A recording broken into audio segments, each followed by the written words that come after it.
बताओ जन्म क्या होता है? बताओ, खड़े होके बताओ, खड़े होके सुनो भाई, जन्म के बारे में बताओ, जन्म क्या होता है? सही बता रहे हो आप? हाँ देखो तुम गलत भी बता रहे हो तो टेंशन मत लो, बताओ कुछ बोलो। बताओ। स्पीसीज की संख्या इंक्रीज करना है। ये इसने तो बिल्कुल बायोलॉजी वाली बातें बता दी, लेकिन सादा भाषा में अब ये बच्चे कैसे समझेंगे? और बताओ कोई इसको हल्का कर, इसने बिल्कुल सही बताया, इसको हल्का बताओ। इसने बताया स्पीसीज को बढ़ाना, एक पॉइंट बता दिया, लेकिन हम कहें कि जीव के द्वारा नया जीव उत्पन्न होना, है ना? अब एक बात बताओ, आप पालक खाते हो? आलू, गाजर, गोभी, है ना? केले, आम, क्या क्या खाते हो? सब कुछ खाते हो ना? खाने की चीज खा जाते हो ना? आम खा जाओ, मैं इतने सारे आम ले आऊं और आप उन सबको खा जाओ। और आम कहां से आएंगे? और आम कहां से आएंगे? पेड़, है ना? वो पेड़ को सदा रहेंगे, हमेशा रहेंगे क्या वो पेड़? तो वो पेड़ बूढ़े हो जाएंगे ना। आपके पूर्वज, दादा दादी, परदादा परदादी, दादी तो दादा दादी तो लगभग आपके होंगे, किसी का परदादा परदादी भी हैं? हैंगे? लाला भी हैं, तुम्हारे तो नहीं है। तो बेटे वो गए ना, सुनो, वो इस धरती को छोड़ के गए ना। यदि वो अपने जैसे इंसान नहीं बनाते तो उनके साथ ये मानव जाति खत्म हो जाती ना, हो जाती ना खत्म। अब मैं आपसे लेता हूं, यदि आप जनन प्रक्रिया में भाग ना लो तो क्या होगा? आपके बाद मानव जाति का अंत हो जाएगा, ठीक है? ये बहुत जरूरी है। अब हम बात पे आते हैं स्वास्थ्य की बात, जनन स्वास्थ्य, रिप्रोडक्टिव में स्वास्थ्य के बारे में बताओ थोड़ा सा।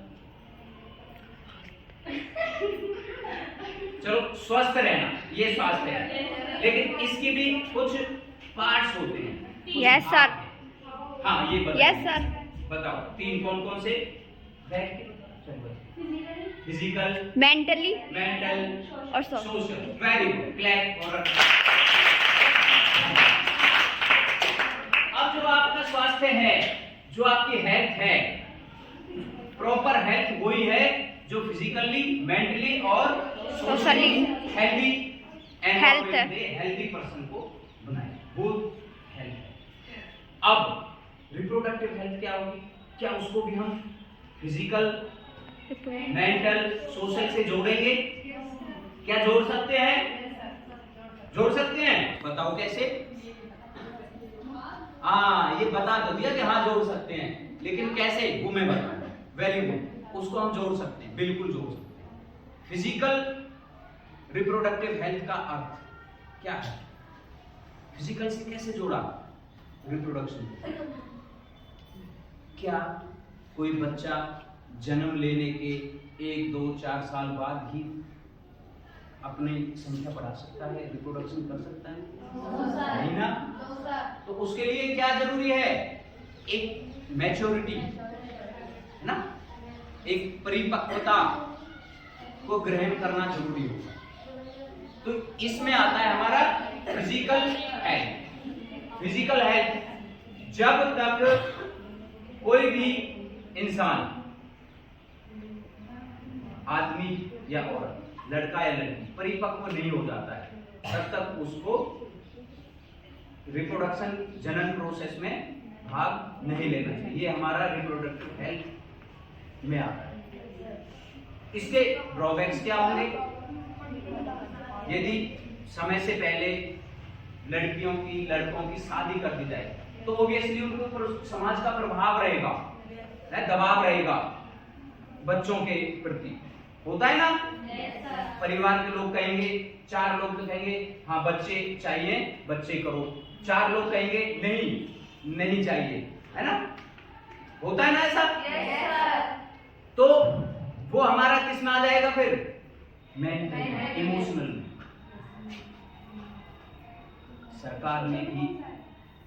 सरकार ने भी एक एज फिक्स की हुई है, 18 वर्ष और 21 वर्ष शादी के लिए की हुई है ना।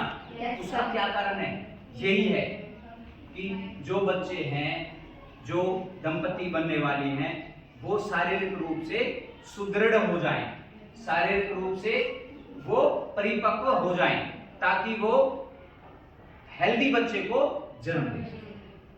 तो ये फिजिकल हेल्थ ऑफ रिप्रोडक्शन में ये है।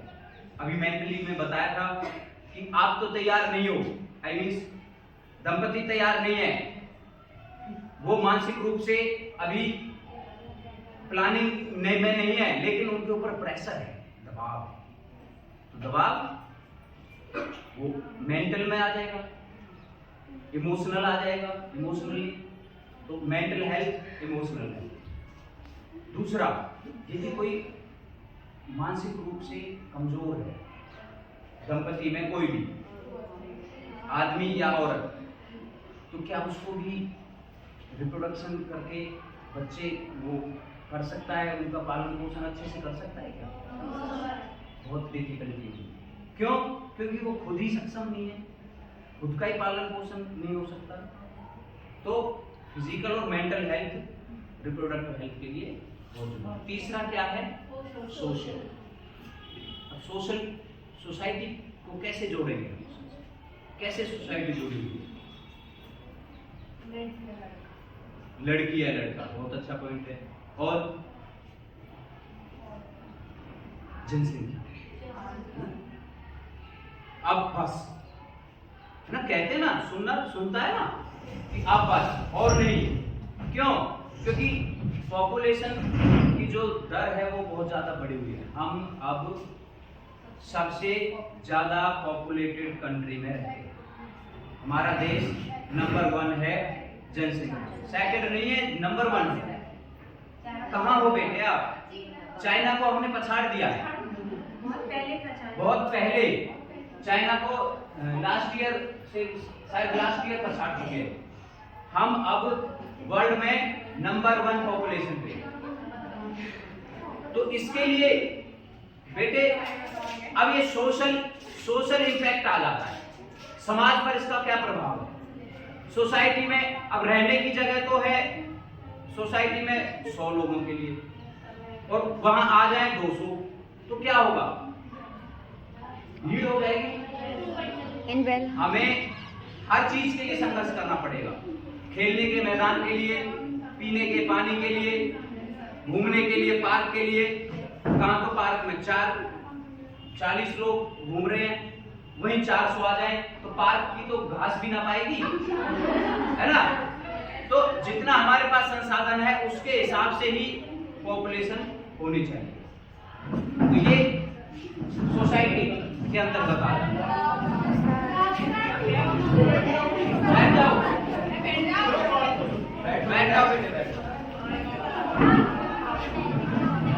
अब जब सोसाइटी हमसे कहती है कि ज्यादा बच्चे नहीं होने चाहिए, तो फिर उसके लिए कुछ संसाधन होते हैं।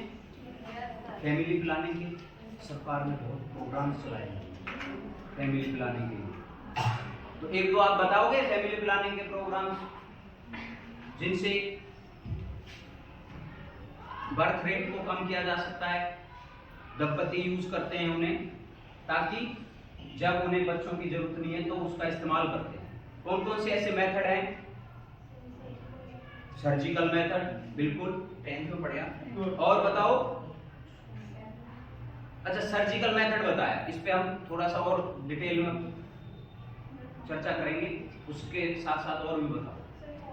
Property, very nice. क्या एक ही बेटी बताएगी? पता सबको है, बताओ। ठीक है, कोई हेजिटेशन मत करो, पता सबको है ना? बताओ बेटे। बोलियां भी होती है ना, क्या क्या नाम होते हैं उनके? सहेली, मालाडी, मालायन, है ना, बहुत सारी हैं। एक और आती है अनवांटेड 72। ये कुछ ओरल टैबलेट्स हैं जो जिन्हें खाने से हम गर्भ धारण को सर्जिकल मेथड बेटी ने बताया। ये जो मैं कह रहा था ना बीच में क्वेश्चन पूछे जाएंगे, एक और जो आपकी खुद की इच्छा नहीं होगी, ये वही क्वेश्चन है, ठीक है? कहीं और कुछ वो समझ ऐसे ही पूछेंगे, ये वैसे वाले क्वेश्चन। एक और होता है आराम से फिजिकल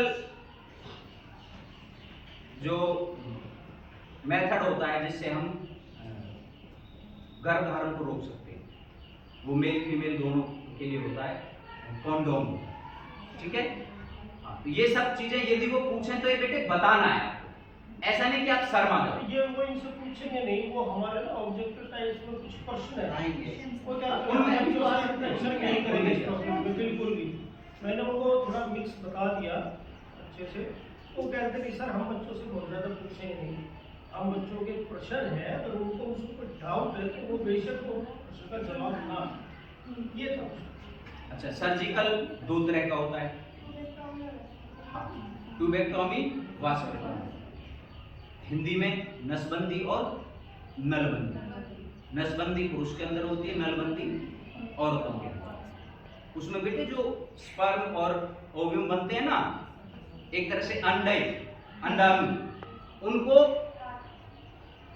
जिस नली से होके जाते हैं ना, वो उस नली को बांध दिया जाता है, काट दिया जाता है, ठीक है? तो जो कार्य उनको करना होता है ना, वो कार्य नहीं हो पाता है, ठीक है? अब बात आती है HIV, दूसरा टॉपिक था उसमें HIV। उससे पहले मैं बताऊंगा एक STD या STI। STD क्या होता है? सेक्सुअल ट्रांसमिटेड डिजीज, और STI सेक्सुअल ट्रांसमिटेड इन्फेक्शन। लेकिन दोनों एक ही चीज है, बस उनके बस थोड़ा सा एब्रिविएशन अलग है। STI आ सकता है, हो सकता है उसमें फुल फॉर्म लिखी हुई हो। STI सेक्सुअली ट्रांसमिटेड इन्फेक्शंस और STD सेक्सुअली ट्रांसमिटेड डिजीज। तो ये यौन संबंध के साथ ये बीमारियां एक से दूसरे को फैलती है, वन पर्सन से दूसरे पर्सन को यौन संबंध के दौरान ये फैलती है, इसलिए इनको सेक्सुअली ट्रांसमिटेड डिजीज या इन्फेक्शन। अब एक मेजर टॉपिक उसमें था HIV। HIV की फुल फॉर्म बताओ।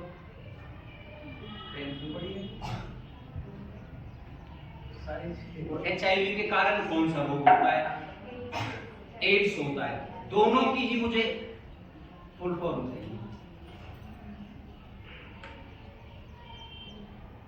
ये टेस्ट 10th वाले बता सकते हैं। चलो मैं बता, ध्यान नहीं आ रहा? अब दोबारा सुन लो ध्यान से। कर लो ध्यान। HIV होता है human immuno virus. Human immuno virus, देखो नाम के जैसे इम्यूनिटी वायरस है ना, जो वायरस हमारी इम्यूनिटी पे प्रहार कर रहा है। मैं HIV बता, वो एड्स में आएगा। ह्यूमन इम्यूनो वायरस उसका नाम होता है, एड्स होता है एक्वायर्ड इम्यूनो डेफिशिएंसी सिंड्रोम। तो वो वायरस किससे संबंध है? हमारे इम्यूनिटी से संबंध। वो हमारे इम्यूनिटी क्या होती है? रोग